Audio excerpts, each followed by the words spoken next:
ఈ మోడల్ మంచం అయితే 4/6 డిజైనింగ్ మనకొచ్చింది. మన షాప్ దగ్గర మనకు డైలీ కస్టమర్ మోహన్ గారు తీసుకొచ్చారనమాట.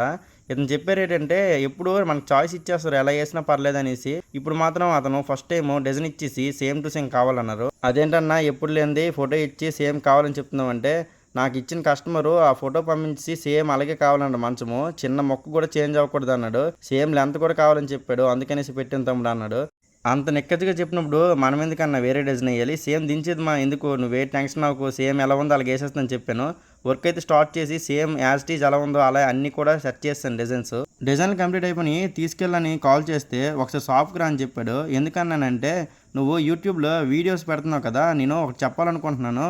మన వర్క్ గురించి అనేసి చెప్పాడు. వినండి ఏంటో. మంచం చేసినప్పుడు రేట్లు బేరం ఆడతారు. మంచం చేసినాకేమో ఫ్రీ ఒక వస్తువు చేయమంటారు. టీపై ఎలా చేపడతారా ఎలా బతకాలి మీరే అర్థం చేసుకోండి కస్టమర్లు. ఇప్పుడు రెడీమేడ్ తీయడం వల్ల మా పొజిషన్ ఇలాగ అయిపోయింది కార్పెంటర్‌ది. సరే అయితే మంచం అయితే కంప్లీట్ అయ్యేంత ఇలా వచ్చింది. మీకు ఎలా అనిపించిందో కామెంట్ చేసేయండి మరి.